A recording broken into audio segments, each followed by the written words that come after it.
Hey guys, my name is Dr. Film, and yes, I'm qualified to have that name. Before we begin, you should know that this review will contain no spoilers. And if you're new to the channel, please subscribe for reviews, shorts, and more. And so, without further ado, let us begin. Yeah, boy!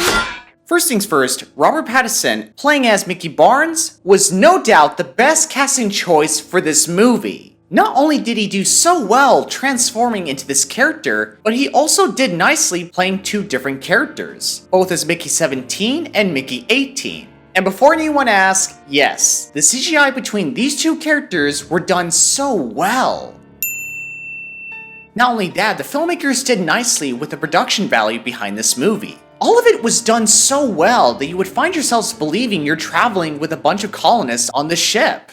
It was really pretty much the first day of shooting. The sets were just so incredible, and it just felt, it's this strange combination of feeling like a huge, totally immersive set. But what's been nice is like coming here and being in this set, you're kind of just like, oh, I'm right back in.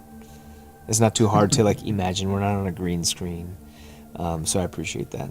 And speaking of colonists, the rest of the characters were pretty memorable, and the actors served their parts well. Although I'm not so sure about the main antagonists in this movie. Now, don't get me wrong, it's no secret that these two are having a blast playing their roles, but I feel like their performances were a bit too over the top. Now, I know it's strange for me to say those words, especially when you consider what type of movie this is. I just thought the villains in this movie were too cartoony, and I think they should have toned it down a bit lower. I did not hit her. It's not true. It's I did not hit her. I did not. Okay, not that low, but you get what I mean.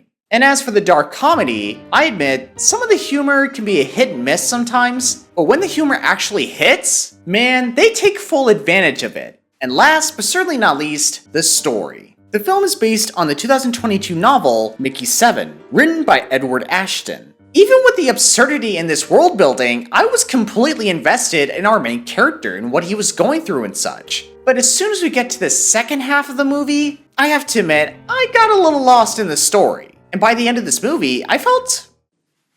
okay.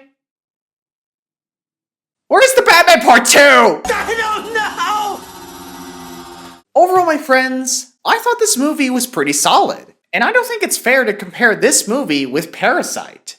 I mean, how can you? The two of them are completely different movies, and for good reason. Even though this film may have a few shares of its issues, I still walked out of the theater feeling pretty good. It wasn't your run-of-the-mill cash cow movie that you've seen before in these last couple of months. It was creative, funny, raw, and it's definitely one of those movies where you find yourselves thinking of watching it the second time. So for those who haven't seen it yet, I recommend checking it out. Only if you're 18 years or older. I don't care. With all that said, I give Mickey 17 an 8.5 out of 10. Thank you all for watching this video. I hope you had a great time. And I will see you